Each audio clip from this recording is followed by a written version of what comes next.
you are here for Building a Meaningful Life. So you're in the right place.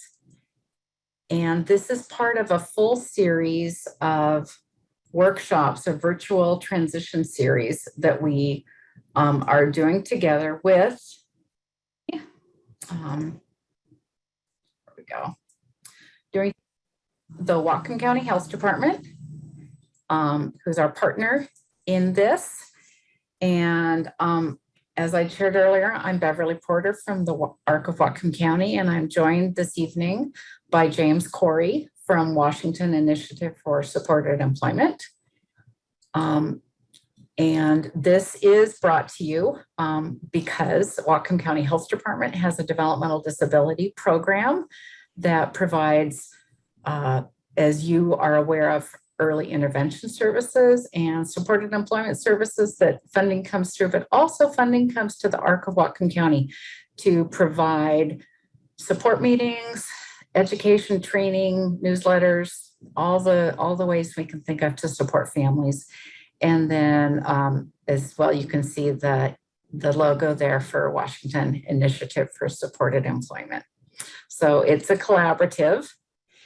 And I do want to also acknowledge that we are gathered here in Whatcom County and where I'm at the Dan Godwin Center in the ancestral homelands of the Coast Salish people, the people of the Lummi Nation and the Nooksack tribe and the Coast Salish people have stewarded and cared for these lands and waters since time immemorial. And I'm very grateful for the care that they continue to show and to teach to us. And I also want to acknowledge that the work of hands around the world that is helping us to be connected this evening, because we're meeting virtually, the phone or laptop or computer that you're on probably contains resources from somewhere around the world that may have been gathered and worked on by the hands of mothers and fathers and even children. And so I want to acknowledge the labor that goes into making all of these things work and to help us be connected through the internet as well. So I'm very grateful for that labor as well as the land. So there are several events that have been happening in this transition series. And so tonight is around Building a Meaningful Life. There are 2 more events in the series that are coming up. And I'm highlighting those here. Next Wednesday is an opportunity to meet the School to Work vocational agencies. Those are the supported employment folks who are job developers and job coaches and who work here in Whatcom County and have connections with a variety of employers, So you can use that link to register for that for next Wednesday. And then in May, which is coming up quickly, we're going to be having another evening together to talk about future planning. What does adulthood look like in terms of managing money, making decisions around healthcare? How do we support one another in those decisions as we develop more independence and interdependence? So I really encourage you to register for those. We will be videotaping as well the guardianship workshop and future planning, because there's a lot of new information. There's some new state laws that really support decision-making of individuals with developmental disabilities. And if you aren't already receiving emails or newsletters from us, please feel free to go to ARC Whatcom and sign up for that newsletter. As I shared, we receive funding from the Whatcom County Health Department to provide this. And I myself and my colleagues here are all parents, caregivers, and people with developmental disabilities. It is because of what we've experienced and the things that we've done that we want to share that information with you and to help you to navigate some of the systems that may seem fragmented and confusing and complicated. And also I shared a little earlier that we will be sharing resources, contact information, and links at the end of this evening and mailing this out or emailing this out. And we really welcome your input and your ideas. We will post a link at the end as well, so you can give us some feedback on this evening, as well as let us know about other services and programs and information that would be helpful for you. So thanks for listening to all of this. It's a lot, I know. So I want to start in this piece just to talk a little bit about building a meaningful life. And I don't know if any of you have seen this person whose picture is on this screen. This is Beth-Anna Margolis, and that is some of her art. And I'm actually going to take you to a video of hers that is just a remarkable video. And let's see, there we go. And gives you an idea of what her days in her life are like.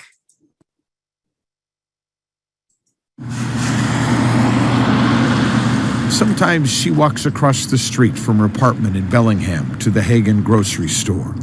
That's where she works. Beth-Anna Margolis sweeps up when needed. How did I do, Dory? And she bags groceries, too. She's 50 now, and she's worked here for half of that time. Everyone knows Beth-Anna. Everyone loves her. This young lady is very good. She's been around here, and I admire the way she works. And sometimes she walks to different places. Beautiful day. Beautiful morning. Be outside. Places that are quiet, slices of the world in its natural state. She pulls out a notebook, takes a seat on a rock, thumbs through pages. Oh, the sunlight looks nice. And when she's ready, Beth-Anna does something that doesn't seem to happen in life as much as it should. She looks and thinks. In front of her and behind, and she waits. When the flicker of inspiration lands on her like a fragile and fleeting butterfly, and only then, Beth-Anna gets to work. Just branches of trees and twigs and logs and stumps. Whatever is out there I can see, you know. Nature makes me wander. I love to wandering around in the forest, in the woods. I mean, I like being in the woods. When she is finished, she leaves the place and returns home. I heard a rumor that you are kind of famous around here. I am famous. It's good. It's good to know people. What do they say to you? They just come to me. They talk to me. That's about it. And being famous, right?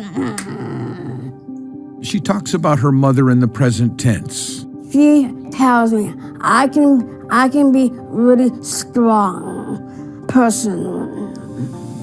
She taught you to be strong. Yes.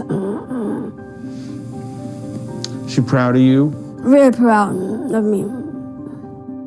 The truth is that Amy Margolis passed away a little more than a year ago. Beth-Anna isn't over it still. Beth sits where she can look out at the water. She chooses colors.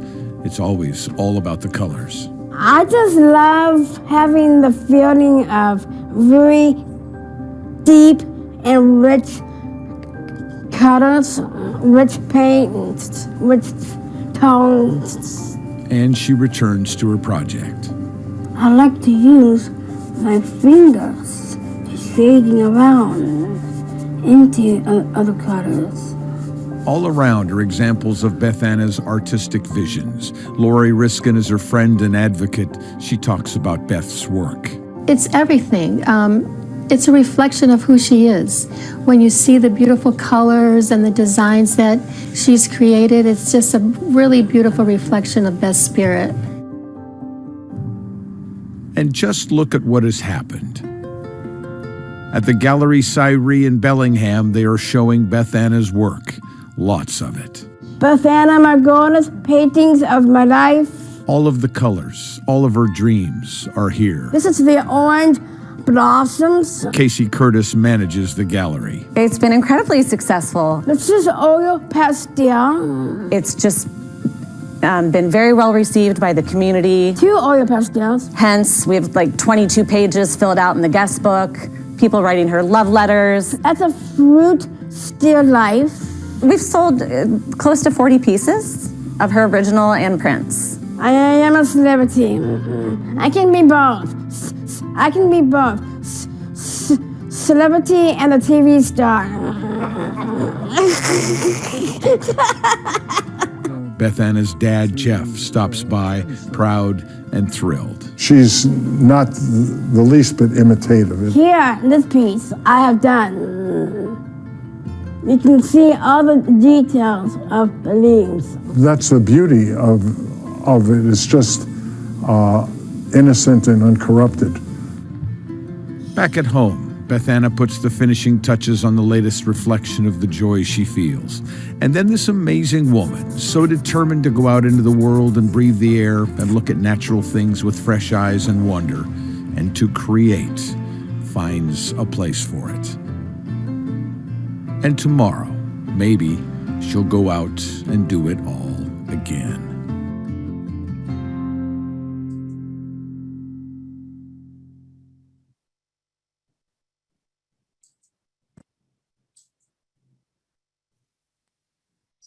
Oh, sorry about that.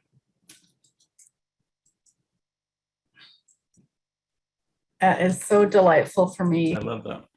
Again. And I hope that each of you was able to take that in and think about the scope of our lives from birth through death, but birth through life and all the things that we're engaged in. I would never think of some people becoming a famous artist, and Beth Anna has done that.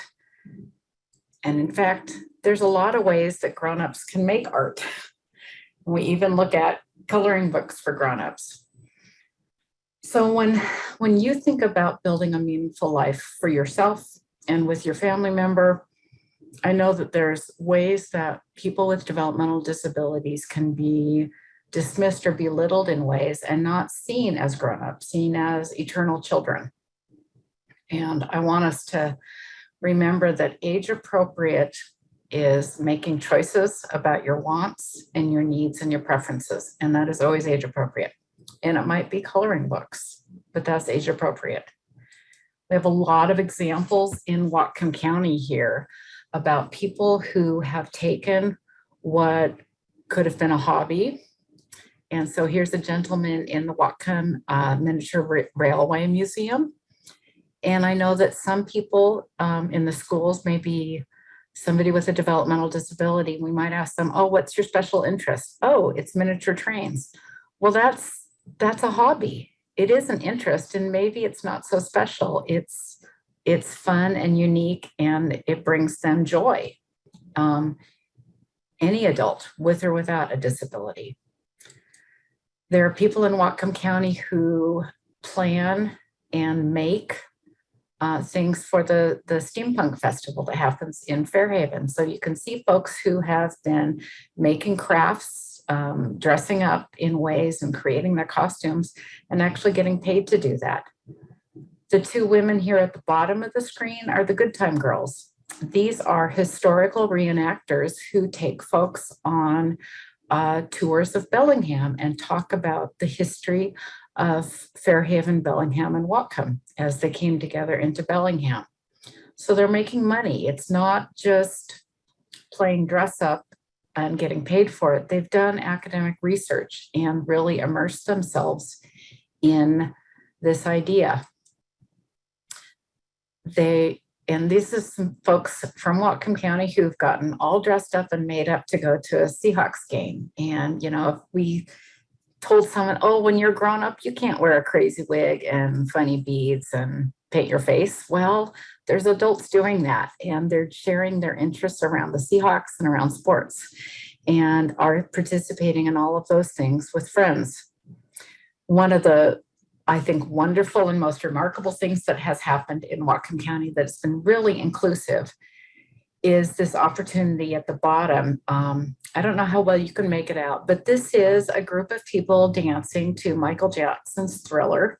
They're in Maritime Heritage Park, and there were over 100 people who've gotten together every year to reenact his Thriller music video. And it's gotten news, from at least nationally. I don't know if it's gotten around the world, but this is this opportunity to get together with people who enjoy that music, who want to dress up, who are really into the music video. And it's not childish. It's a whole bunch of adults having a great time, welcoming and including one another and finding ways to belong together. So those dreams when we're young, you can see a young man here. This is a young man who's in an airplane. And you might think, oh, children with disabilities aren't going to grow up to be pilots. But this person got to go and fly a plane at Challenge Air. So those things about what is your dream, you might not end up being that airline pilot, but you may end up being able to work somehow connected with aviation. And that's the piece of not, putting a wet blanket on that dream and saying, you can't do that. But being able to say the vision of what you don't want is to not step on those dreams, to be supportive and encouraging around that. And absolutely, reality has to sink in some ways, but the reality is there are so many ways to be connected and ways that we can find those together. Hey, Beverly, could I add something? Yes. Hi, everybody. I'm Jim. I work for WISE, and I've been working with people with person-centered planning and discovery for about 25 years, and I just love it. And some of the things that Beverly was just talking about are so important. I believe that everyone is born to the planet with a genius and something that they do better than anyone else. And so I've really loved getting to know people and finding out what makes them tick. And so everybody has something or a set of interests that makes them tick. And part of the process, I think, is to discover that, but then also find people in the community who share that thing and hook people up to the people that they should be hanging out with based on their shared interests. And with employment, with community engagement, with all the things that we're going to talk about today, it's a really wonderful process of people helping people become who they're meant to be. And I work with a tremendous number of artists, and we've helped a lot of people develop their own small businesses around lots of different types of arts and lots of different skills. And also, once you meet those people, then the disability tends to kind of wipe away because people really share those interests, and they start having conversations and they start meeting people and getting involved with groups with people that share those interests. And so that's naturally leads to people getting jobs, to developing friends and developing whole new skill sets around what their interests are. So I really encourage you to really embrace all those beautiful things that people have inside of them. And then embrace the process of discovering those, pulling those out, and starting to meet people who share that as part of the process of developing a full, meaningful life. Oh, thank you so much, James. That's perfect. I think that one of the challenges that can happen for us is to, as parents, to want to be helpful and encouraging, but also be concerned about our children experiencing pain and exclusion.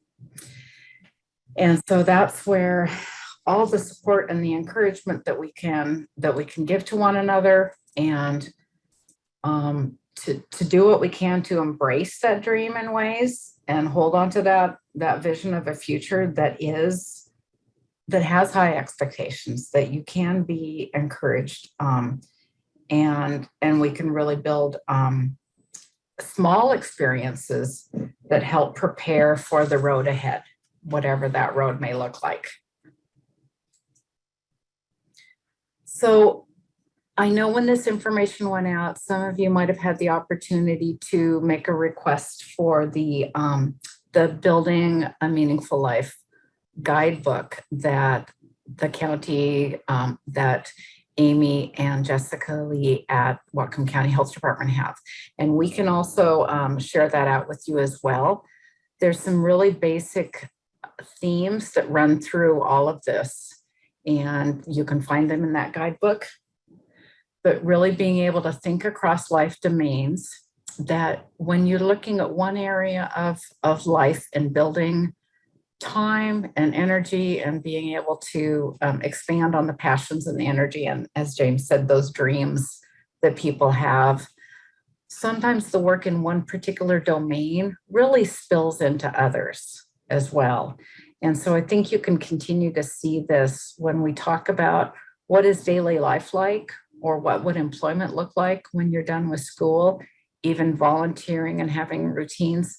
Those things are also impacted by healthy living, exercise, getting out and participating in recreation. That's also connected with our social and our spiritual, of whether or not it's a faith community or going to Max Higby or participating in Special Olympics are also ways that, again, across those domains, that our lives are enriched. So we'll touch on each of those as we go through the evening. And so I wanted to show you those domains and then also talk about this. This is a star chart, and it's not for doing horoscopes or astrology. It's but absolutely about being able to identify who you are and what things you want to work on. And so I'm going to stop sharing just for a minute. And if folks do want to give me a thumbs up in some way or click down on reactions, how many of you have gotten a star chart sent to you by your DDA case manager? Has anybody seen this? Has it come to your way? Or maybe even been used in an IEP meeting? Okay, a couple people are saying, yeah, thumbs up. Absolutely. Glad to see it. Glad to see it.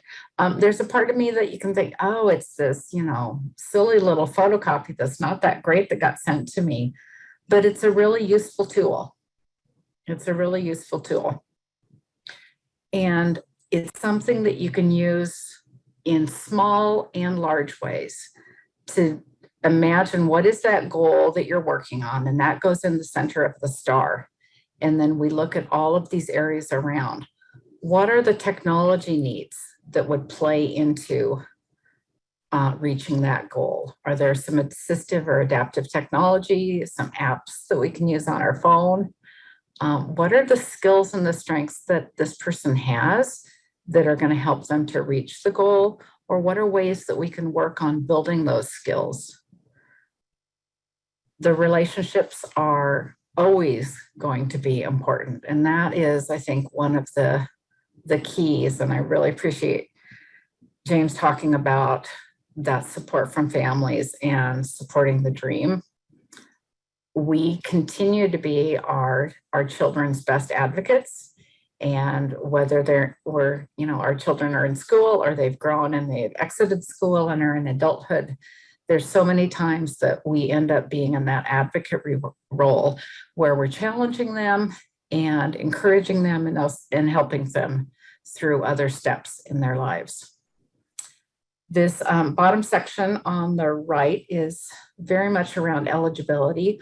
What are things that your family member is eligible for based on their age, based on sometimes on income level or where they're living, and other services such as IEP, special education, and even Medicaid services. And then I've shared a little bit about some of those community things, looking at some of those interests that have pulled people into community things, but there's so many places like parks and recreation, churches, temples, faith-based communities, other membership such as Special Olympics, which I shared about earlier, that are community-based.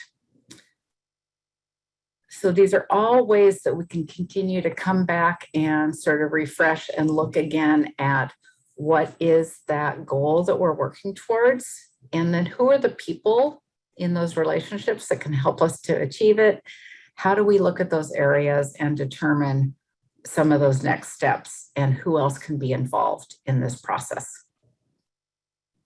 So as I shared, it can be a very small idea or it can be a big one about, say, the goal is employment or the goal is housing.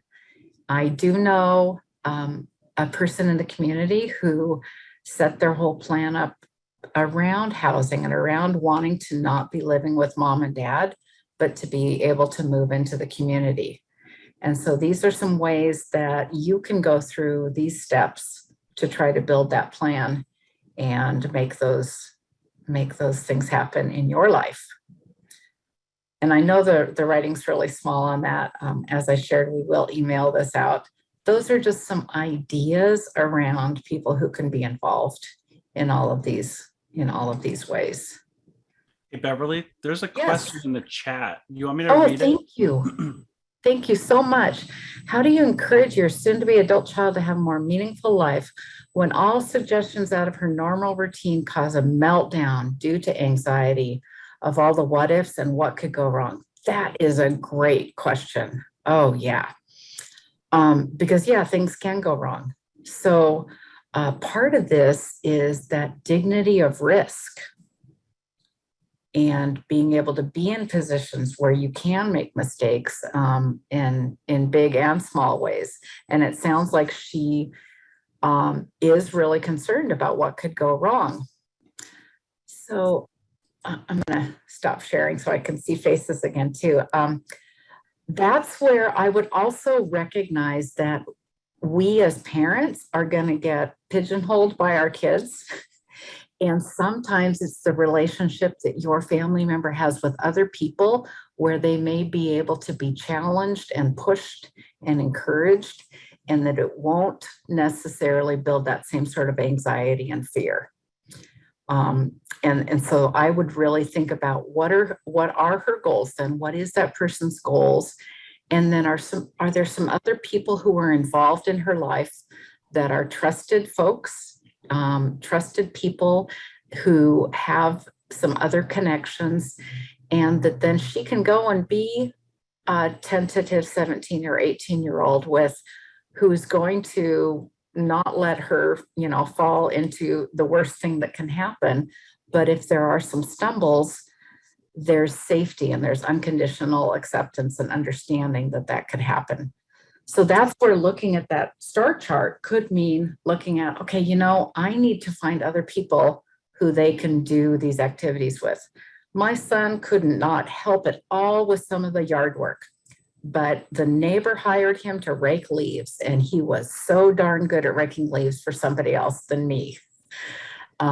And I'm not trying to belittle that in any way, but sometimes we are more competent and can act differently and not get in those roles that we may have within our families. So I encourage you to find other people who may be able to help with some of those things. And if I could add a little bit, I've worked with several people with pretty debilitating anxiety. And the main thing that I've learned is to take it slow and let the person be driving the process, to look at what they might want to explore, and then pay a lot of attention to safety and how you can make a person feel safe. And I think anxiety comes up a lot because people don't feel safe or they don't know what's happening. So what I've worked with families and teams who have figured out things that the person's really motivated to do, that they really want to try to do. They have some fear around it, but then preparing them for it, going out and taking pictures of that activity, of where they would go, what they would be doing, letting them take a look at that, being very precise about what's going to happen. But also building in a safety valve that they could say, no, I don't want to go any further. That when they say that, then it's over and you can go home. And then with the agreement that you'll try again later. So people, once they know what's going to be happening or have a sense of that, and like Beverly was saying, with somebody safe that they feel safe with, it's an incremental process to try those new things. But then when they get in and trying it, it starts to take away that anxiety of trying other new things too. So anxiety is a very, very difficult thing when it's debilitating, but taking it slow, letting the person drive the boat, what they want to do, taking the guesswork out of it, and then giving them the power to say no, but also allowing them the power of moving forward because they're motivated by that thing that they want to try. Does that make sense? That's great. Thank you so much. And I think when we look back, yes, Amanda said thank you. Yeah. When we look back at this as well, we can take that same question about what can we do about that anxiety and think, so is there some sort of way that there's a service, there's an eligibility specific service that also may be available to help with that? I made a little joke here and said we can call them the acronym based services because they're things like DDA and DVR and IEPs. But is there something within the Developmental Disability Administration that helps us to think about, we've had some anxiety lately or some changes in lives. Can I contact my case manager and see if there may be some ways to address this? And as well, going back to an IEP team or a 504 plan and saying, we know that this is an issue and this is something that we want to address. How can we do that together? So there may be ways to also address the roadblocks and the barriers by looking at eligibility-based services. The other piece about the eligibility-based services is as the school bus stops and as school ends and our children enter adulthood, there are no more entitlements in the same way that the school district had a free, appropriate public education. So it can feel like their time is much less involved because the school bus has stopped. And that's why to look at the rest of all of these areas as well to see what can we build up in each of those that is supporting somebody independently, interdependently to achieve their goals. Assets of a person, those are the things that any person brings to the table. So not just talking about experiences and skills or knowledge, but also that interest. And I think that's really when James talked about the dream and that passion and what drives you, that's what we can come back to every time of what gets you out of bed and out of the house in the morning. The other piece about looking at personal strengths and skills is asking some of those other trusted folks, what do you see as my strengths and my assets? What would an educator say, or a neighbor, or a cousin, or an uncle? What could they add in terms of describing this person's strengths and assets? Because we have different relationships with people. I have seen families be utterly surprised at some of the skills that their child or adult has in other places because we exhibit those and we learn more and grow in those ways and show them with other folks as well. So that's a great way to find out more about people's personal strengths. Community-based services, these are things that hopefully any community member can access, and those are slowly coming back more. Certainly transportation has been available, but particularly thinking about parks and recreation is one of the fun ways to look at building friendships and relationships, maybe making connections around employment, and being able to discover more about who that person is. When we talk about employment later, we may talk about volunteering as well in terms of building people's skills and strengths, as well as connecting them to more information and more opportunities. Technology has obviously grown a great deal. I'm not always really great at it, but there's always more to learn. And I've seen technology work not just in the schools, but also with DVR and people in their homes. Some of you may know a gal named Joy who lives in Skagit County, and she has shared a lot about her daughter and their use of Alexa as a technology in the home. So if you're tired of nagging somebody to get up in the morning or reminding them to take their medication and some of those verbal prompts and reminders, they found that they could program Alexa, and Alexa can do things like, yes, wake somebody up, remind them that there's 5 more minutes before the bus comes, prompt them to get their medication, or even one of my colleagues, she has Alexa reminding her just to stay hydrated. And I'll hear her say, shut up, Alexa, I'm done, or whatever, tell her Alexa to stop. But she's using the technology to really support her independence and build and have that routine supported in many ways. So rather than you feeling like you're the one who's nagging or always reminding and prompting, there are ways that technology can do that for us. I mean, I cannot go to a grocery store without a list. That's assistive technology. That's a way to help yourself to manage something. And so we all need supports in different ways. And I'm wondering if other folks have ideas or successes and aha moments that they've experienced where technology has been helpful for them. And you're welcome to come off a mute and share those ideas if you've had them.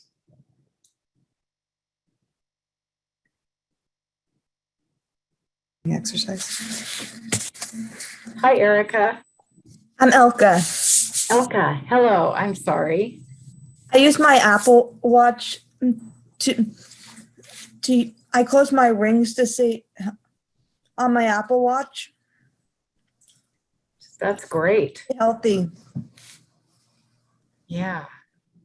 So yeah, Fitbits and Apple Watches have helped people to stay on schedule, remember things, tell you how much exercise and movement you're getting. Mm-hmm. I know one of my brothers-in-law is just loves keeping an eye on how much he's sleeping because those monitors will tell you things. So it's good information to have, and it's also a really great tool. Yeah. My uncle keeps me moving on my watch sometimes. Barcelona, Spain. Yeah. And there's so many more apps now. So a couple of the people that I think about in terms of relationships. So when you look at that star chart and you're thinking, we need more apps over here, there are some people that are connected to the school and to DVR who know about apps. A lot of the speech pathologists at the schools help people work on organizing. And so there's a lot of apps around organizing, around planning a task, around organizing your day or your job. And it's the same thing at DVR, the Department of Vocational Rehabilitation. They have some amazing things that they've learned from every single person they've worked with that's helped to bring them more knowledge about apps that can help people on the job. And I know Jim works with Sean, who's been one of a great resources too. So that's a relationship with them. And I don't know if you want to share more about that, Jim. Yeah, at WISE, we do a lot of research on technology, and a lot of it comes down to communication and how do you teach people different tasks. So there's apps, there's different for people who don't use words for language. There's apps and different devices that you can use pictures as like to sequence a routine, to sequence a job, a volunteer position, or just your day, and do visual schedules. for people who don't use words for language, or maybe they experience cerebral palsy. There's amazing stuff like eye gaze software, where you can have an attachment to your laptop and some software, and it tracks your eyes, and you can type with your eyes by holding your gaze on a letter for like 3 seconds, and it'll type that letter. And so people are communicating just using their eyes. So especially in Washington State, with a lot of the technology companies based here, the sky's the limit really with technology. And in different areas, you can get a technology assessment through your case manager and through services and through the waiver, where you can talk about what your needs are, and they'll come up with a list of the technology that might be able to help you get there, depending on what your needs are. So it's a really thrilling thing to be involved with now, because it's really leveling the playing field for everybody, because we're accessing that technology, all of us, all at the same time. Oh, that's great. I love hearing about that. I know that it's so much more fun too to have an iPhone or an Android phone and have that help you, because you look just as cool as everybody else who's got a phone. And that's what we're all using. So that's one thing too, that COVID has really changed our connection to one another and our connection with technology. Because when we went into lockdown, and as other people experienced in the schools and in the workplace, trying to do all the remote connecting, we've expanded those ways for so many people that would work for somebody with a disability, but certainly they benefit everybody.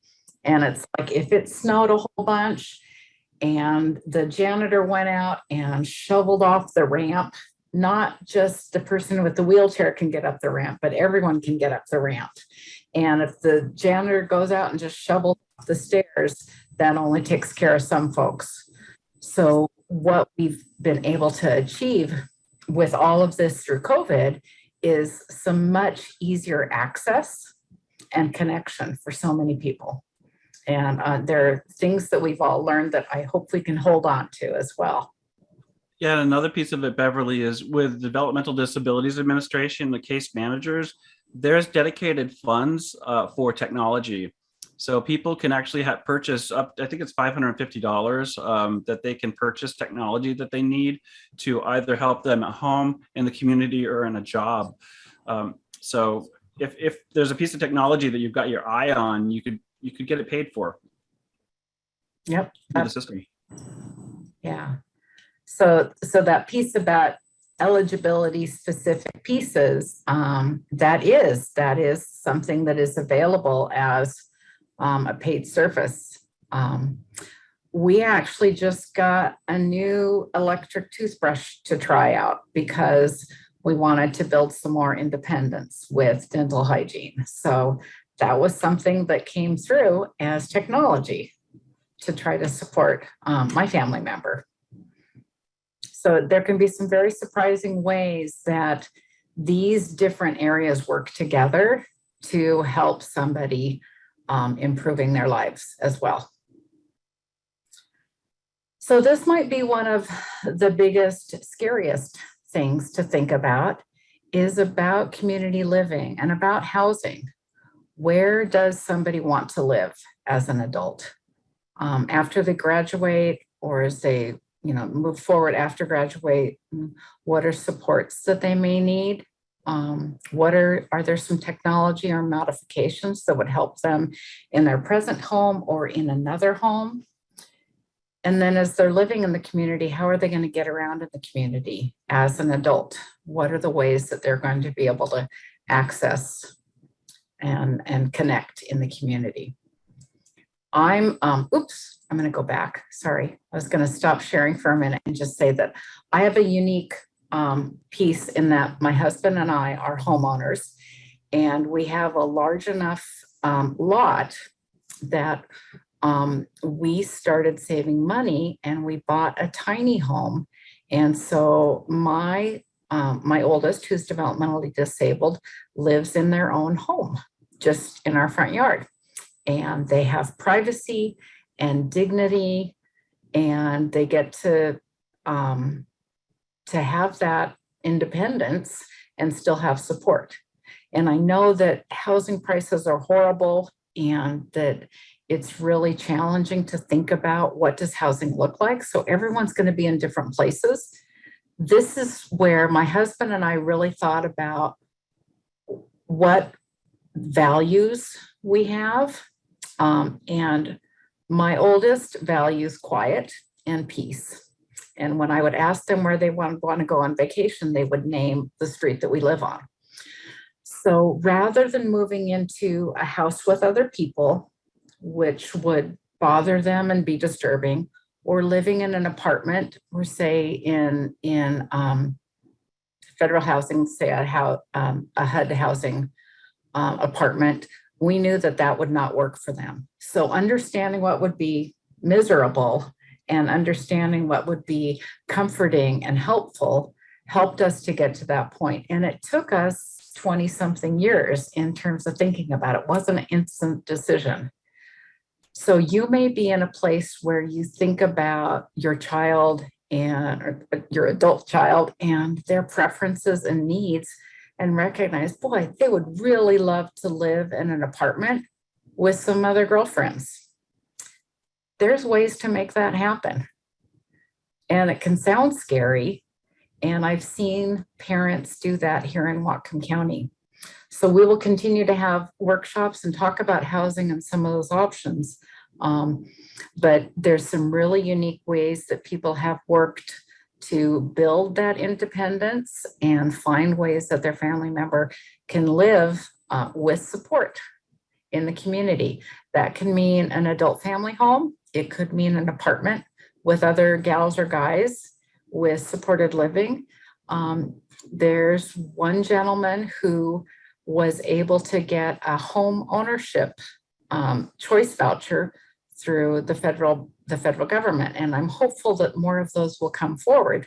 So he actually has permanent forever housing and is able to live there with support. So I wanted to open it up to some questions, and particularly thinking about this is, I have this great setup for my family member, but I also know I'm not always going to be there to keep an eye on things. What are your fears and concerns, and what are your dreams for your family member and maybe for yourself? When you think about community living.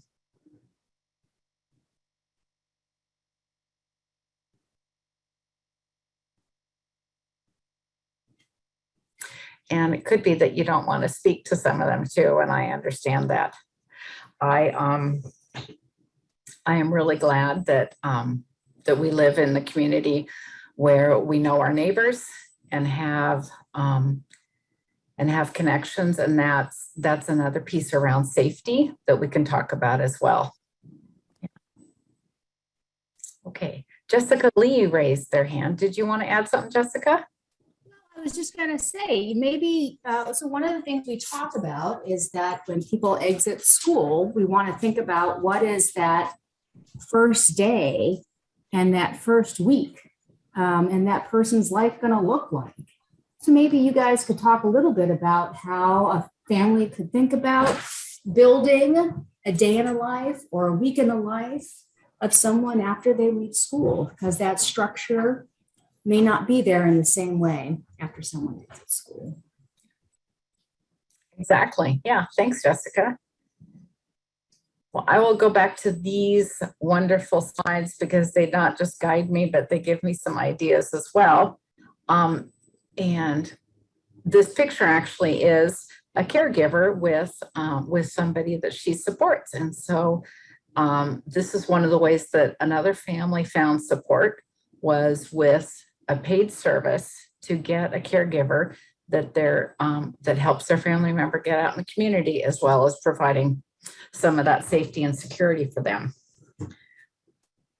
And I think that one of those big fears in Jessica talking about what does that first day look like after school is over, what do we do when the bus stops, and what are the concerns you have about your family member either being alone or going out into the community. So how are we helping to support decision making? We don't learn how to make decisions on our own. We have to make mistakes. We have to make decisions. It takes practice. So that may be some ways that you as parents and as community members can work to talk about scenarios, to think about what to do in different circumstances. And that includes talking about that dream of employment and that dream of housing and where somebody wants to live. But also, what would you do if you ran into somebody at the bus stop and you weren't comfortable with them? Do you know what to do in terms of using your phone to call for, and check in with a parent? Have you had opportunities in these ways to be able to practice some of that safety and those security pieces? And I think it helps us as parents as well to practice some of those so that we can see that our family members are doing those well. These could also be pieces that are tied in with a special education plan, that there could be some ways of practicing, not just practicing, but actually doing that decision-making, going out, being in opportunities where somebody has the dignity of taking risks and as well is able to have a safety net. Hey, Beverly, can I add something? Yes, please. So like what Jessica was saying, what do you do after the bus comes? I think that's a really strong indication of why the STAR chart is really helpful, because I've worked with families who had real concerns about what they were going to do. And by thinking about community, faith-based organizations, health and exercise, we literally took like a weekly chart, Monday through Friday, or Saturday and Sunday, looked at the times that the young person was in school and figured out other things through the STAR chart and through, discovery and doing really good person-centered planning, learning what makes the person tick. And using that STAR chart, you can start to see different activities that you can replace that school time with. And you can use the supports of the system, like job coaches, job developers, to help maybe get the employment piece. But doing this process now with the developing a full life is really important, so that when that transition happens, that you have things in place so that the schedule is full with other activities that kind of rises out of this whole process. Yeah, and I'll just give an example. I mean, I think we had a family, and the gentleman, like, his job schedule was maybe 2 or 3 hours, but then he had a lunch break. And so he actually walked from his job to someplace downtown, and he met his dad for lunch, right? And so when you think about the full day, it was 2 or 3 hours on his job, but like taking the bus to work was part of that day. Meeting up with his friend or his dad for lunch was part of that day. And really, it was mapping out what did all the moments in that day look like, and not only for that individual, but for the family. And an example would be like, maybe mom needs to take care of herself and like take a walk in the morning. And so that's blocked out. And maybe there's something on the iPad the son or daughter does in the morning while mom goes and takes a walk around the block by herself, or dad takes a walk by himself. So it's almost thinking like what comes next? What are those incremental steps in that person's day? And how do you build in some breaks for family, as well as some independence and autonomy for that individual with a disability? So think, you can think small. I think what Jim said earlier, right? It's like those little baby steps along the way. So that's all I would add. But there is actually a tool that we have somewhere. It's a part of the Charting the Life course framework that really looks at what are the formal support someone has during their week, and what are those informal things like being on the iPad, having lunch with a friend, that you can kind of weave in that really add some richness. And that's really what this is about. When we talk about building a meaningful life, right? It's those little moments of richness that get woven in throughout a person's day and a person's week.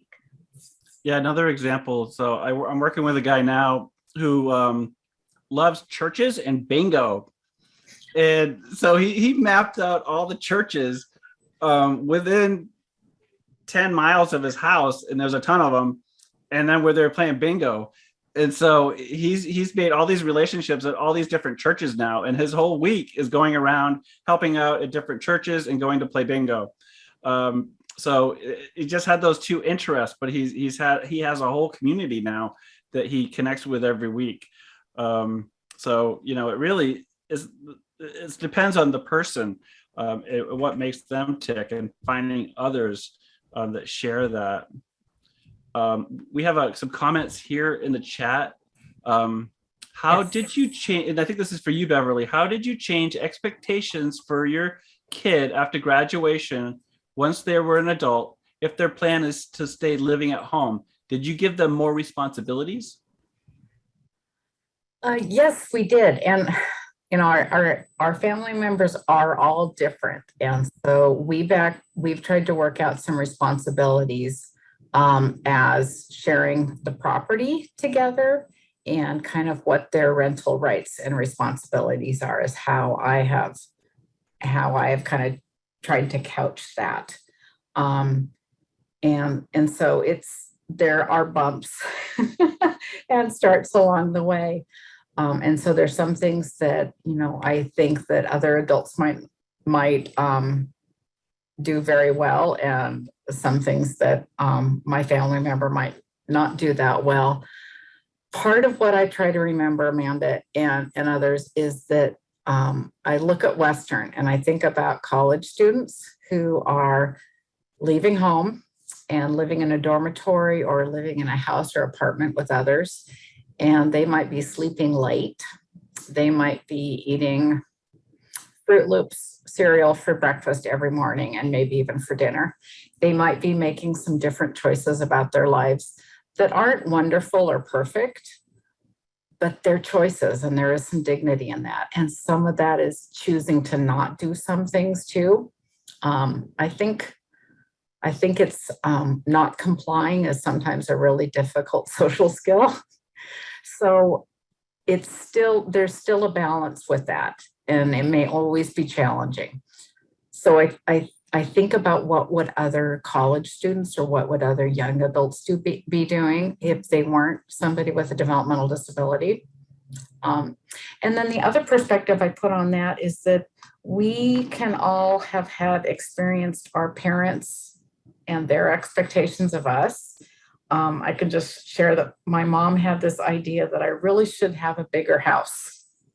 And it doesn't make me a bad person. She still loves me, but she'd like me to have a bigger house. And sometimes that's just that parenting perspective that that has some expectations about your child that aren't necessarily going to fit. So we want that safety and security, and we want our family member to contribute and to be responsible. And that might be in some fits and starts. Yeah. And when we were looking at this, and I was thinking about, as Jim was talking too, I know I've heard stories about families really using technology as part of their safety planning. So the fact that phones have location on them, being able to use an iPad to entertain yourself for a while. I know somebody who is very, very anxious about being left at home. And what they worked out was that I think one program of SpongeBob was 22 minutes. And so a parent could leave for that amount of time and then come back. So that would allow somebody to take a walk and do those things. And the person was distracted and soothed and engaged in something that they cared about. And then they got to be successful. They were successful, it worked, and we build on that. And so it really is some small steps to take. And some of them can feel like they're taking forever. And I was going to look up here at the if there were another comment on, well, somebody said, sounds like weekend planning. Yes, so that piece that Jessica Lee talked about is there, we've got forms, we've got fill in the blank sort of things. Besides the star chart, we can do a whole schedule from 6 a.m. till 10 p.m. We can sit down and do some of these things together to try to fill that out. And none of us, Jessica Lee and Amy and Jim and I, are necessarily ready to prescribe which format will work for you. And so that's why this evening, looking at all of these approaches to reaching the goal are how we are really trying to focus on this. And I guess that other thing I was thinking and looking at the last one and some of these others is how each area again can enrich another area. So I think in building that meaningful life, we also see how what is happening in one area, say with technology. Oh, that's right. We had the reminder from Jim that technology, maybe that app or that phone can be brought in that also builds up those connections. And you know, the person who is looking at churches and bingo games figured out how to navigate the community, made a whole lot of other connections with other people who are probably really trustworthy, and now has even more safety in the community because more people know him or her, and that they go out and they interact in those ways. So I brought this piece up here and thinking about the social and the spiritual aspects of a person's life, who you really identify as.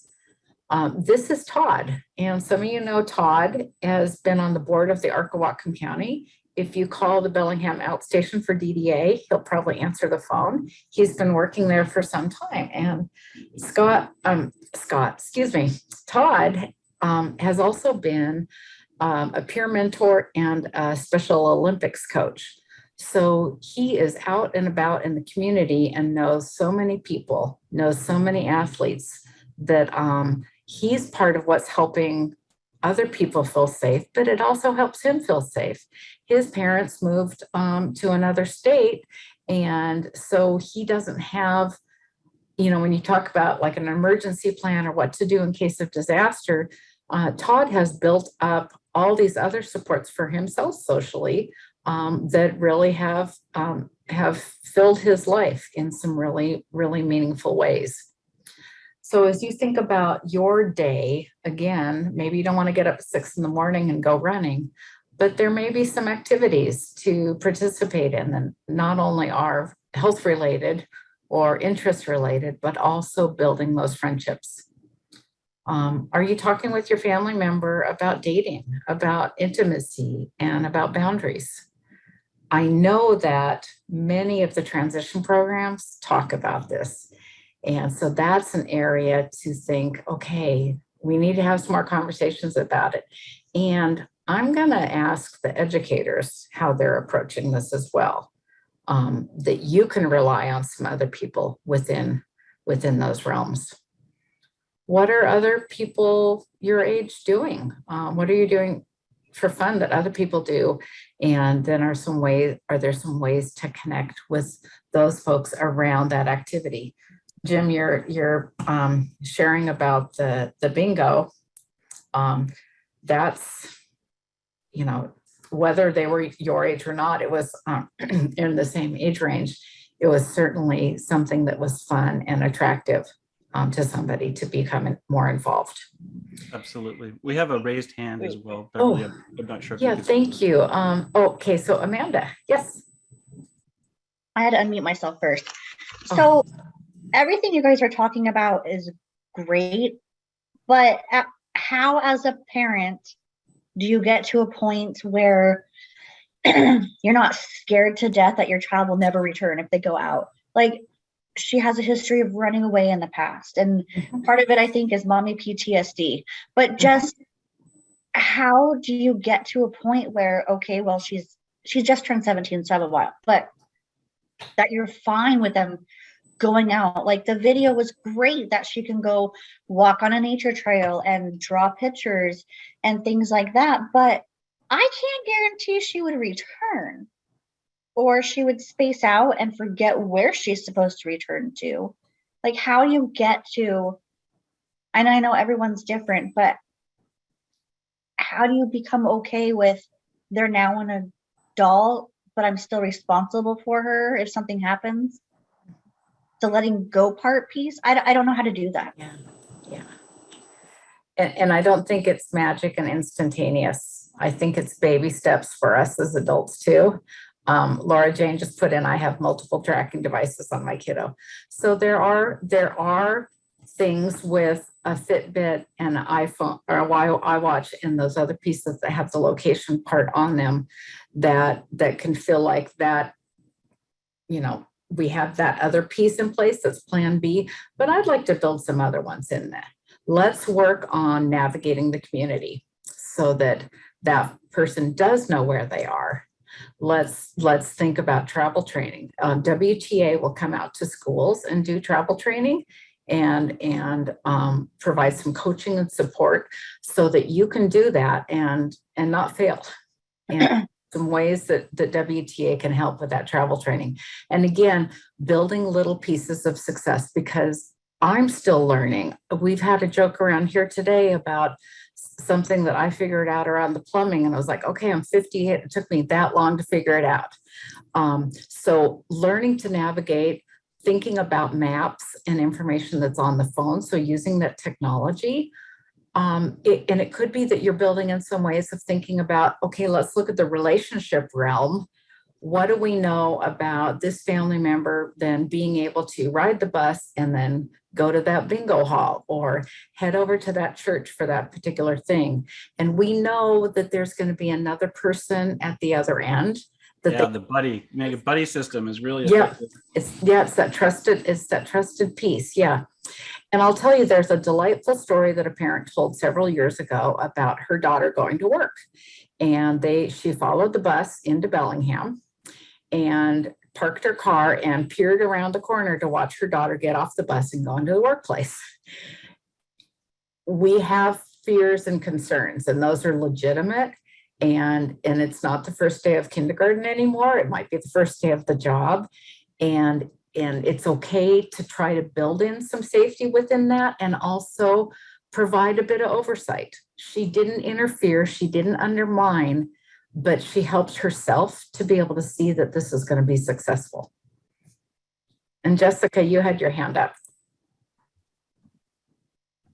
Yeah, and it's one of the concepts that we weave in to support services as people get older and become more independent. We actually call it fading, right? So the idea is, so first we're side by side with them, we're prompting, and then maybe we're stepping back so they can't see us. Maybe we're out of visual range around the corner, like Beverly talked about with the bus.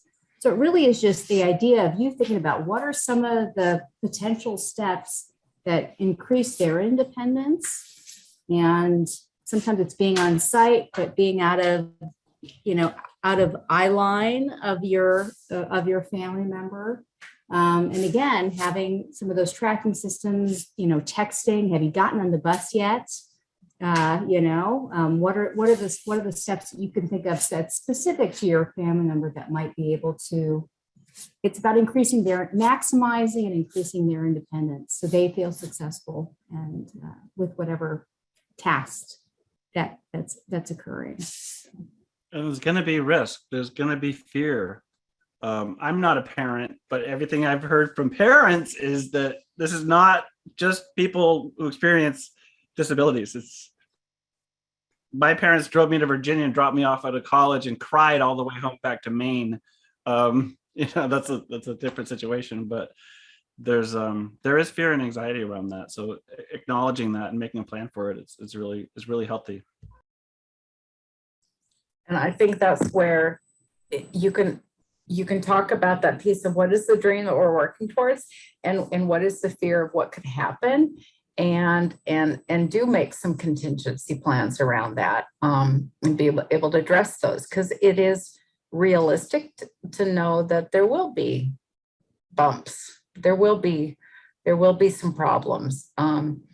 People have gotten on the wrong bus or gotten off at the wrong stop, and then it has worked out. So that's one of the other pieces I've seen other folks step in and support in some lovely ways. So planning, as Jim had said, some buddy activities. 2 people heading together are gonna head in to see a movie, or go to Max Higby, or participate in something with Parks and Rec. You know that they're gonna support one another and problem solve together, and may be able to encourage one another if the going gets rough, to then say, okay, let's check in with a trusted person like mom or dad. And Laura Jane, I saw you raised your hand again. Yes, sorry. I don't know. I mean, I know my kid has surprised me multiple times, and I've learned not to underestimate her. And yeah, I put multiple tracking devices on her because she ran away from a respite home I sent her to in February, or in Ferndale, because she wanted a break from us. And so I was like, okay. But I knew after I dropped her off, I was like, this isn't going to go well. And she snuck out. And I was like, oh, she's in the forest. You'll find her. No big deal. We didn't find her. And I had multiple family members driving around, well, multiple friends driving around Ferndale. And I'm like, oh my gosh, what has she done? And they're like, she's on a bus. I'm like, no, she's not. Who knows how to ride WTA? It doesn't make sense. She took 3 buses from Ferndale to Seton Valley. That girl, and I mean, I tried to stop WTA, you know, I tried to stop the world, obviously, right?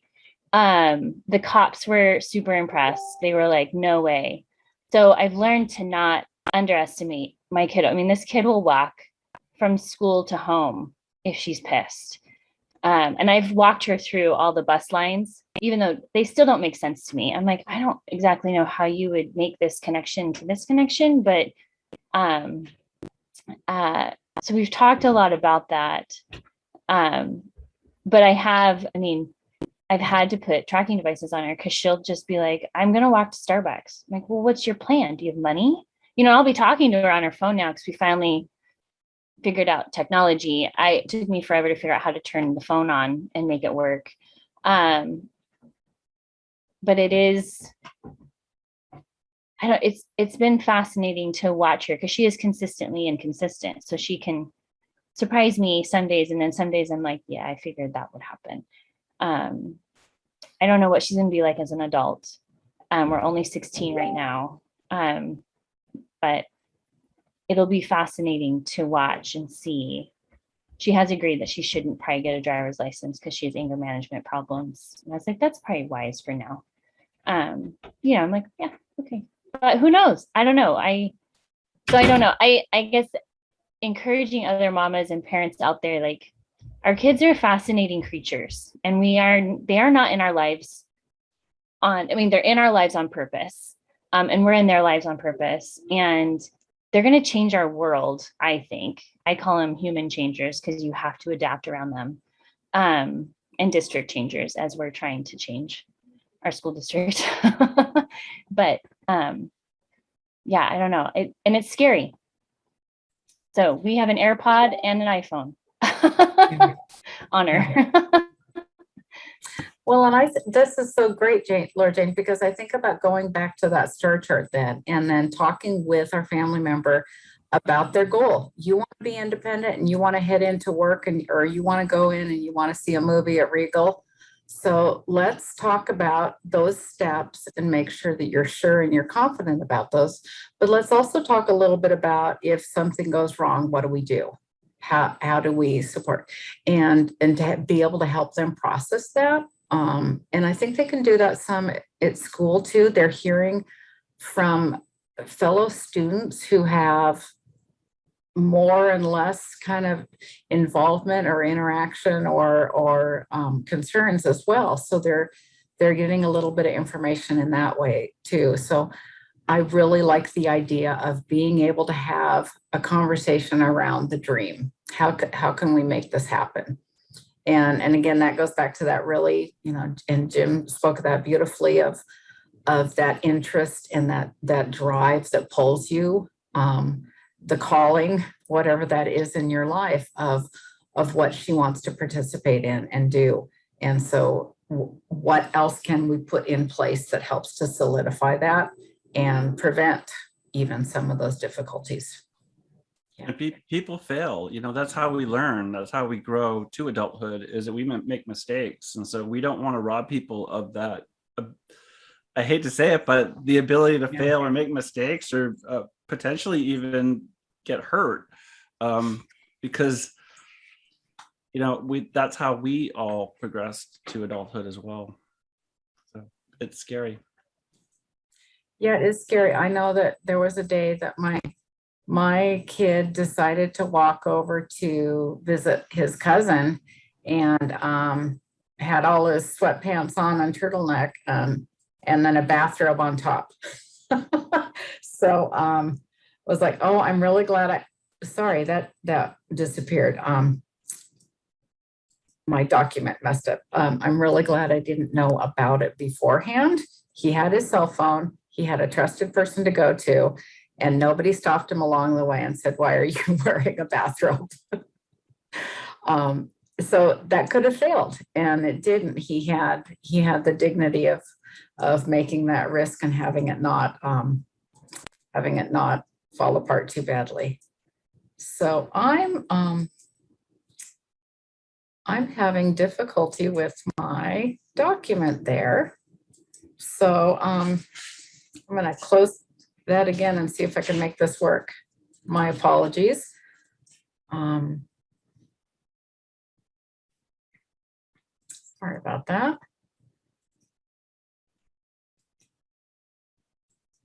Well, I'm going to say my word, phooey. Try that again. It doesn't want to work. Well, this was not my plan. So yeah, I'm having the dignity of risk. If you wanted to email that to me, I could grab it from email and then advance it for you if you'd like. Well, that would be delightful. But as I shared earlier, my email had. Oh, that's right. Shoot. Yeah. Is it on a server, Beverly? I might be able to access it. And oh wait, there it is. Yeah, I opened it again. I'm convincing my computer it's powerful and it can do things.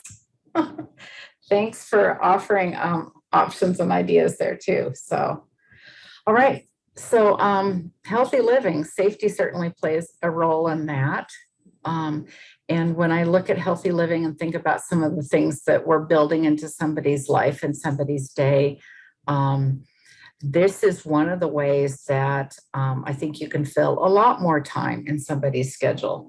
Jessica talked about somebody taking the bus and then walking from work to meet somebody for lunch and back.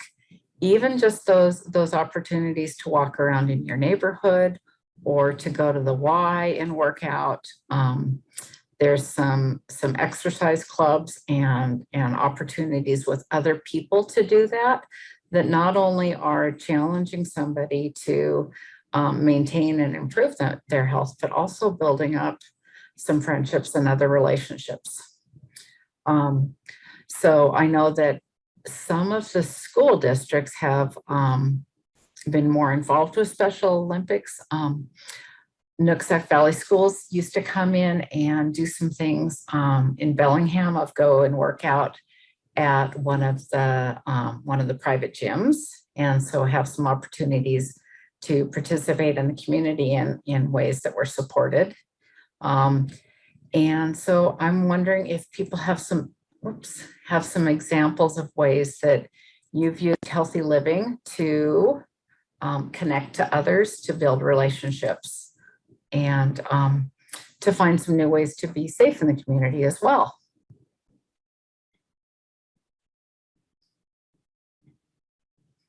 And other than my son taking a walk over to see his cousin, he's not been exercising much.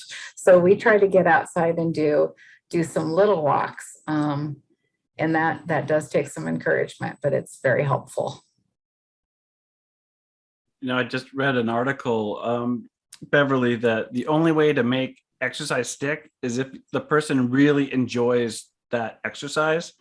And exercise can be a ton of different things, from hiking to trampoline bouncing to swimming. And I was working with a guy last month who had an accident and he really hurt his knee, and he loves to swim, but his family didn't want him to endanger his knee. But then we realized, what better therapy than swimming?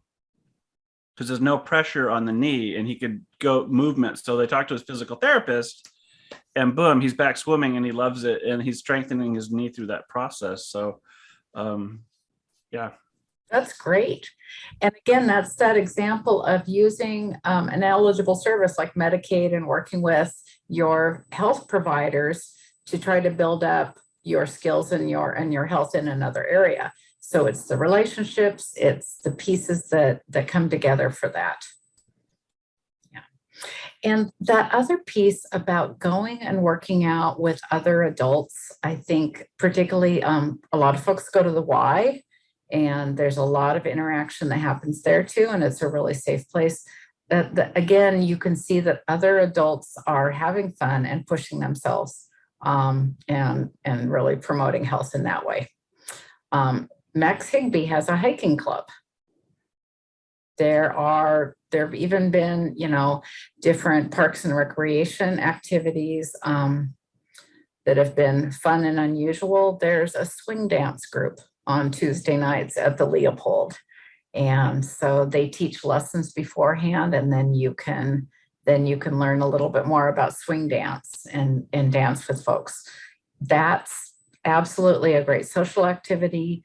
And swing dance is it's a workout, but it's fun. So that piece that you say, Jim, about the what is satisfying around that workout too. And it's always satisfying to get to the end of the workout. Always. All right. So, oh yeah, I'd mentioned the Higby hikers, and just thinking again about not only does that could be an opportunity for someone to make some new friends and build some skills, and also learn more about the community. So it may be that you can go and get all worn out doing the Higby hikers, and you don't feel like necessarily taking off and going 3 miles away from home so nobody can find you, because you've had all those other fulfilling pieces in your life that make you comfortable and tired, that you just want to rest and enjoy being home as well. And another area of thinking about engagement and advocacy is thinking about within those other ways that you're being supported, what are ways that you want to influence the world and contribute in the world? Do you have a transition plan that's really focusing more on what you can do in the future rather than your limitations? Are people talking with you about policy issues and voting? What are those things that you know as an adult that feel exciting? I know the day I turned 18, I went and registered. That was so exciting for me to be able to do. And that's something that your family member can do. So how are you supporting them in thinking about those goals and the ways that they're involved? The picture we have here is our self-advocacy group, and I do want to encourage folks to know about that. People who are 16 through 30 can come and participate in that group. And we talk about choices. We talk about taking risks. We talk about sometimes those failures and things that don't work. And then some of these folks actually went down to Olympia to talk with their elected officials around the things that make their lives meaningful, and how paid supports and other areas can help folks to have meaningful life and opportunities. Is there a People First chapter in Bellingham or Whatcom County? There is a small People First chapter, and they have been very focused on policy and on legislation. And so what has happened that's been really great besides having the self-advocacy group that we have that folks come to, is that SAIL, there's a group called Self-Advocates in Leadership, and they have been doing their meetings over Zoom electronically. So it has allowed people here in Whatcom County who wanted to be able to participate in that way to connect over Zoom. So there's some ways that, you know, ideas and resources that we can share with you, but as well, some people that you can connect with. One of the people in that picture is Terry Hansen, who's on our staff. She's an inclusion advocate, and she would be happy to talk with you and your family about ways to get involved and to be influencing the world in ways that you want to change the world.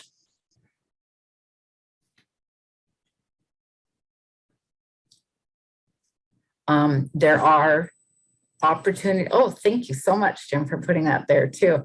There are opportunities in our neighborhoods, and this is where thinking about that engagement and involvement might be around. It could be, oh, Jessica Lee had to go.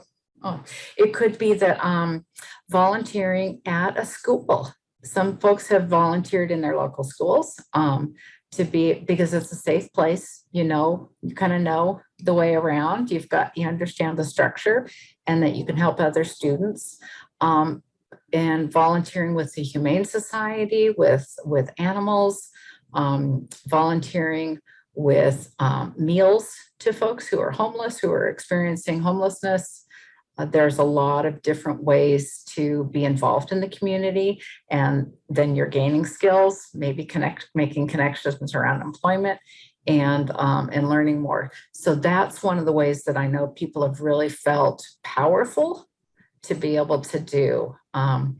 There's a young woman I know who's blind, and she's gotten Braille books, and she has been working at her church and in the nursery. And so she's reading to kids. And so here's all these young children who are seeing somebody with, you know, a visual disability who's contributing with them, who's having a wonderful time teaching and reading. And so for all of them, it's wonderful. It's a way that she's helping to shape the world. And she didn't say, oh, I'm going to do disability inclusion and awareness by reading books at Sunday school. She's doing what she wants to do and what is, you know, one of her passions, which is teaching. And it has all those other layers of effect, those ripples out into the community. Let's see, I was going to look at the chat again. Oh, so yeah, Jim had put in the People First of Washington, and I can certainly help folks get some of those other connections with Terry here on the staff, and other opportunities as well. We are continuing to have new folks who show up and come to the self-advocacy meeting and talk about, you know, what happens when they are making decisions and determining what to do with their lives. And now we get to some of the nitty-gritty of thinking about employment too, because this is where a lot of this all started at. Is Washington State has what is called the Working Age Adult Policy. And that is that people, regardless of their abilities and disabilities, are involved in their communities, are contributing in their community. And it may be through employment, but also through other activities in the day that they're involved and participating. So there are dollars that do certainly go towards helping to support employment, but also supporting community engagement and involvement.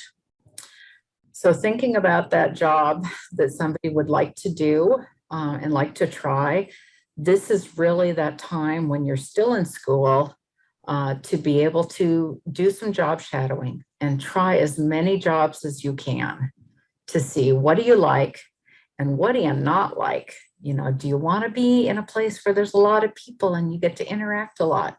Or is that so distracting and you need quiet to do the work that you like? There are people at your school who are really trying to help create a transition plan that looks at what is the ideal job, but you could have multiple jobs in your adulthood. So what are the ways that you're being supported to try those out and to see about what those skills and assets are? This is the area where I think there's huge ahas for us as parents, that when our family members go into these other places in the community and try something out, we discover, oh, I had no idea that that was a strength of theirs. I was absolutely clueless about who else my child is, because they are different people for others. And that's wonderful. And we can't find out about those things until they have the opportunity to give it a try. And it could be, yeah, part of what we learn is where they fail, that it's not going to work for them to be at Fred Meyer or Walmart or Trader Joe's, because there's too much activity and distraction and it builds their anxiety. Instead, they can work at, some other setting that's an office setting, say, that is quieter and calmer and more secure for them. So that piece about looking at daily life and employment also means recognizing that not all of the day is going to be tied up with work. Jessica brought up a really good point about what else is involved in the day. And it could mean that you're taking 3 buses to get to the workplace. That's going to take a little bit of while to get to the place you're working, and then you're building all those connections and friendships with colleagues and learning again about some of that success in navigating the community. But there is the rest of the day of what are the other pieces that do fit in there that we've discussed to some degree. And this is where I know that I wanted to ask Jim a little bit about, because Washington Supported Employment has really looked at some very challenging situations and supported folks where people felt stuck.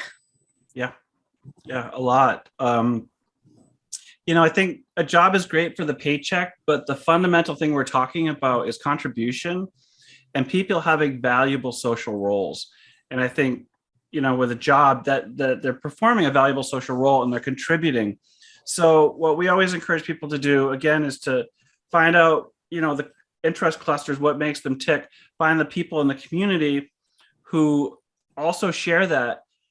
And in conversation and relationship with those people, the contribution that the person can make becomes apparent.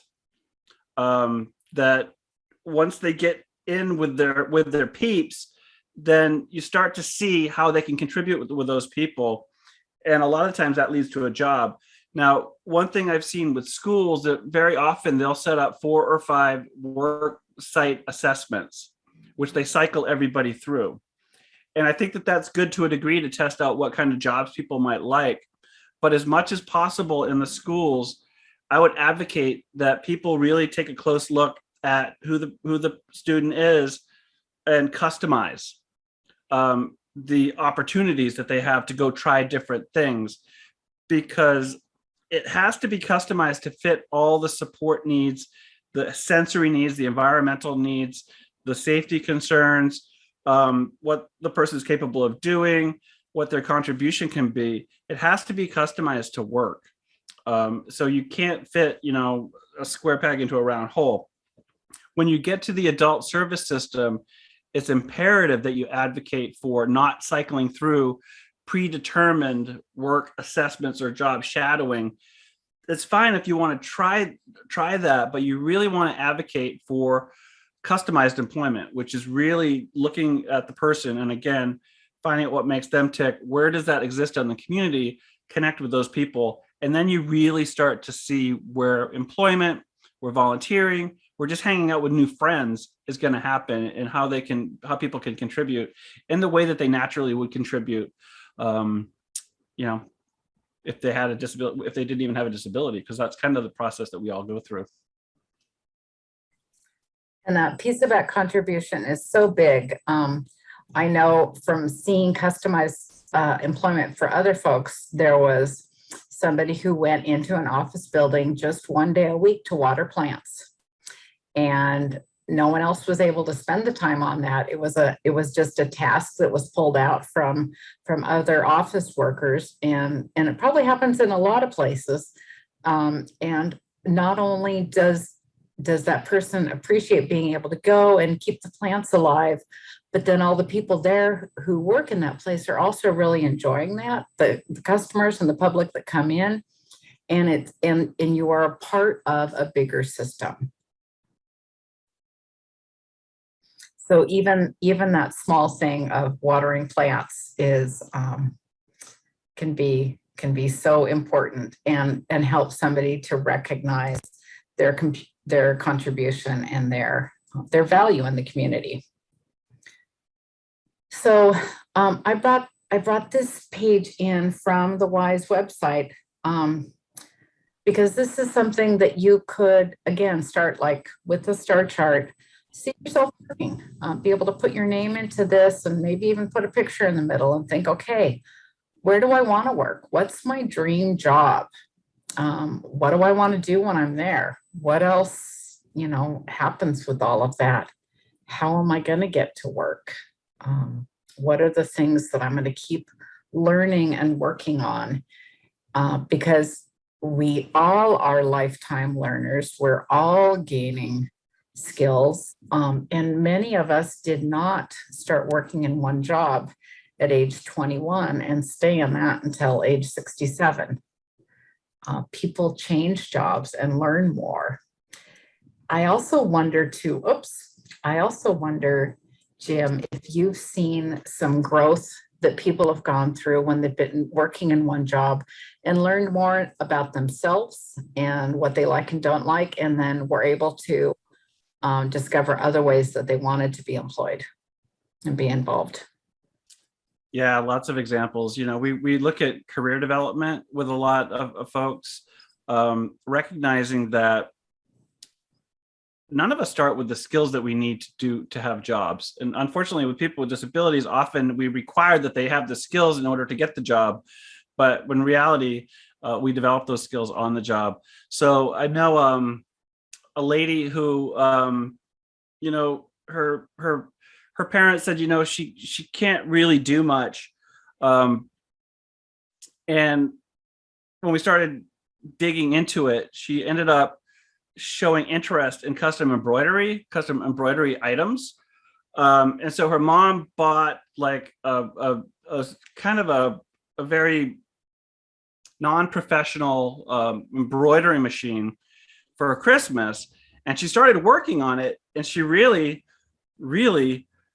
took to it.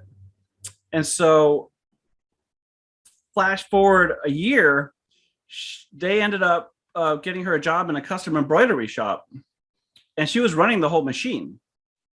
So and the family was just astounded, because based on that interest and giving her the option to try it on a small scale, whole new skill sets developed. We've worked with several people coming out of sheltered workshops where there were stacks of paperwork saying this person can't do anything. But once, like, one guy he's in a sheltered workshop his parents helped start for 30 years. And his sister said, hey, he loves to shred my mail, the stuff that I want to get rid of, and my bank statements and stuff.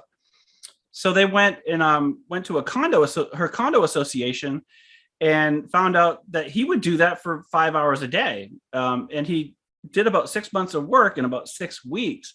And he ended up starting his own industrial shredding business and knew the ins and outs of an industrial shredding machine like nobody's business. And that was in the space of 2 years. And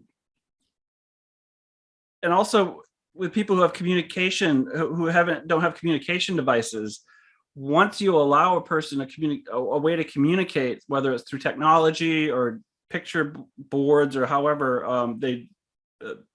what they call it, PECs, or even an app, they suddenly have the ability to develop all these new skills, and it's quite extraordinary. So encourage you to keep your expectations high. And people will rise to those, especially your adult children. And then let them continue to grow and change as they go, because they certainly will, just like the rest of us. So, yeah. Oh, that's great. I love hearing these success stories, because I think we can also get tired as parents. You've been working hard for a few years and you might think, I'm done. I just don't know how else to solve that problem. And that's part of why we've brought these different forms and ideas. And it was asked in the chat about getting these. We can absolutely send out some of these materials, and Amy also put in her email in the chat, and we can share that around as well, because there are some really good tools. And one star chart might work for one family. And then Jim talked about that schedule from 6 a.m. through 10 p.m. That might be the thing that you need to do, to look at every 30-minute increment of the day to fill it out.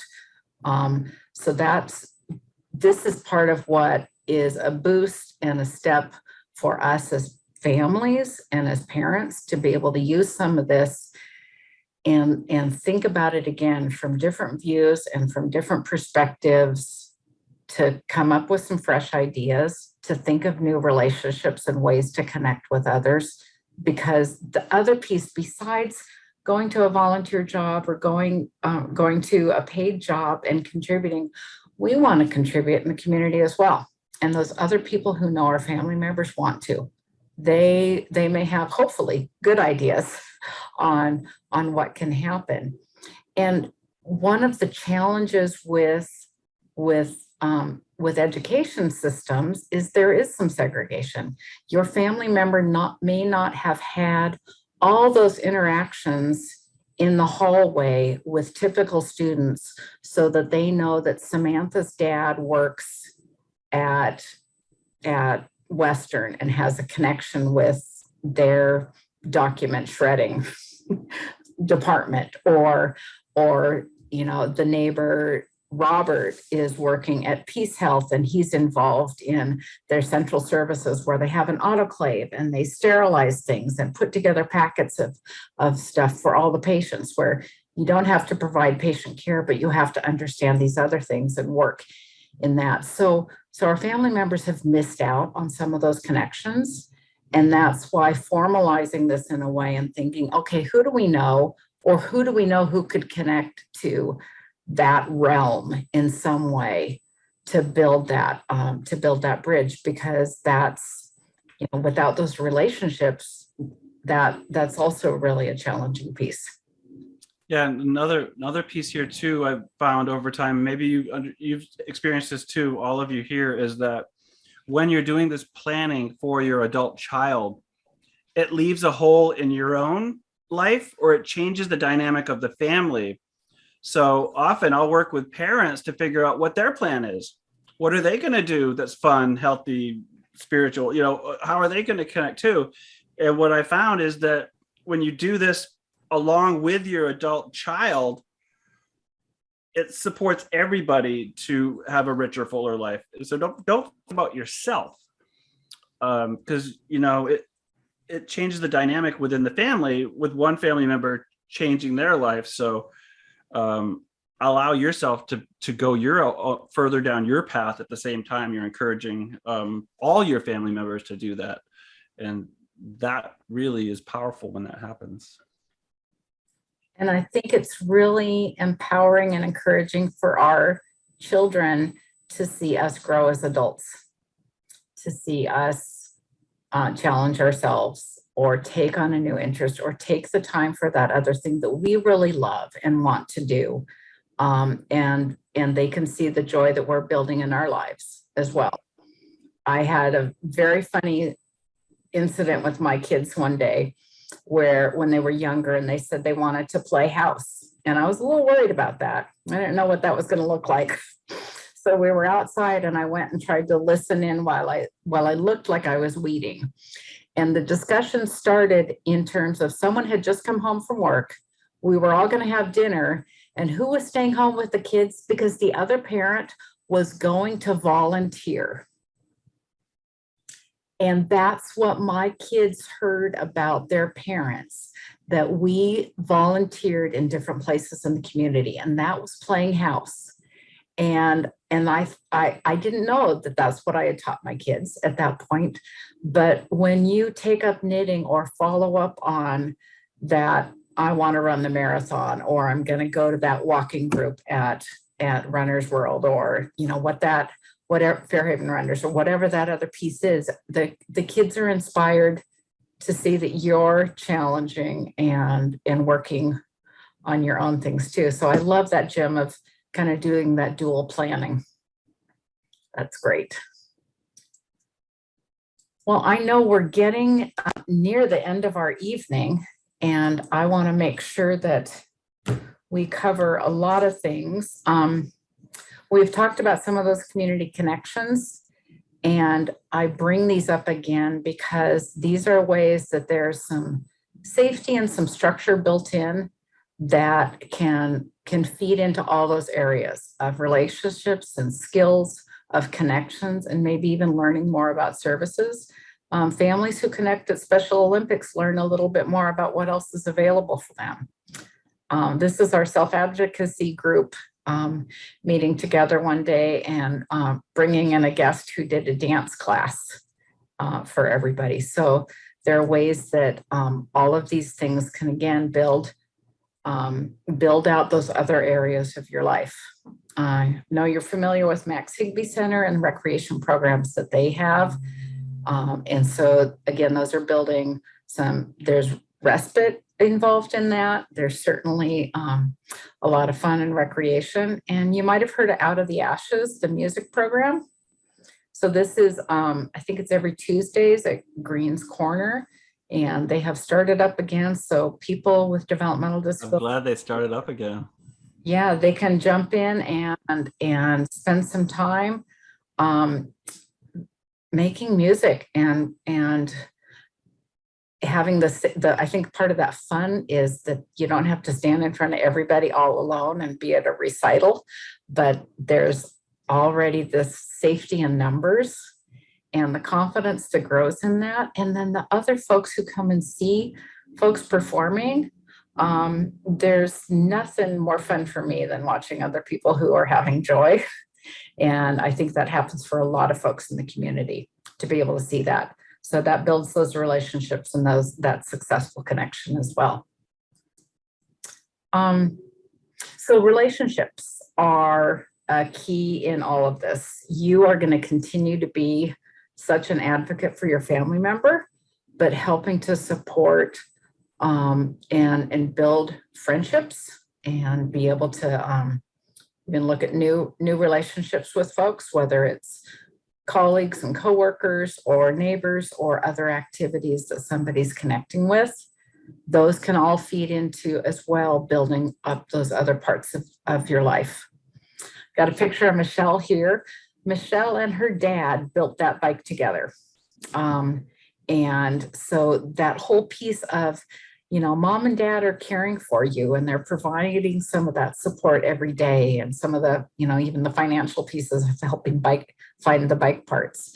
But Michelle wanted to build this bike, and she knows a lot about biking and cared enough about doing all this to want to do it with her dad.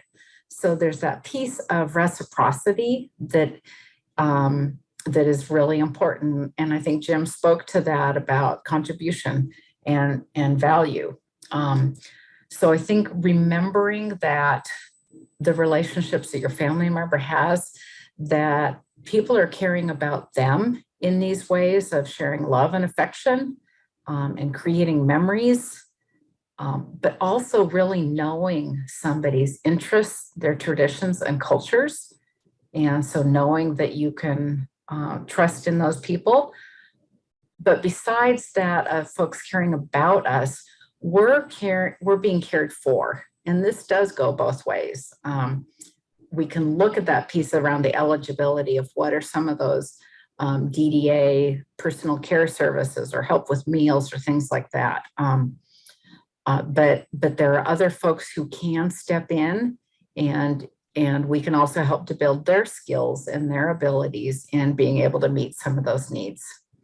So I think being able to continue to refresh that view of how relationships are working for folks. And then within those, think about where else do we, are there some goals that we really want to work on around, let's say, managing finances, or thinking about how you train people who provide your personal care to you, how you're able to develop that relationship as the person being supported, but also in charge of that support. So this has been a lot, I know, and I want to remind folks that we are gonna send out these materials, and we'll get you Amy's email as well, so that you can share you can be able to share in some more information. I'm going to, oops, I did the wrong thing there. There we go. I'm going to put into the chat what I just said I was doing, which was our evaluation. The county, Whatcom County, pays and supports us as professionals and people to try to provide support to you. I'd love for you to click on that link and let us know how this evening was and the whole transition series. Let us know how else we can be supporting families here in Whatcom County, and give us that feedback. It's always helpful to know. Sometimes we get a lot of ideas about one topic and we can do a whole workshop on that. And it could be that you also ask for help in a particular idea and we don't have 17 other parents who want it, but give us a call back and say, hey, I want to talk more about relationships and intimacy. We haven't done a class on some of that, on relationships and intimacy in some time. And it could be that you really need to be able to talk with your kids about puberty some more. So you are welcome to come back to the ARC with your needs, personal and broader, and let us know what's going on for you and how we can support you.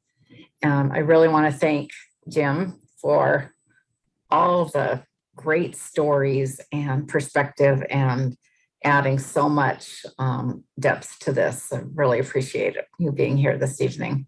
And I'll just thank again Community Health Department for all their support too in all of this. And Amy, I know as time goes on, we're all going to get to know you more.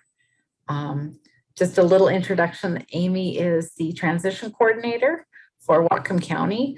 So she's going to be working with students who are in those transition years and in that school to work program. So as Jim had talked about, being able to try out as many different jobs as possible and get an idea of what you're really interested in and good at, and also what you don't want to do. So that's Amy's role in connecting families as well. Thanks for having me, you guys. Nice to meet you all. Yeah, this has been really great. Keeping an eye on the chat there. Yeah. Thanks for another great night or another great class. Good night. Oh, that's sweet. Yeah.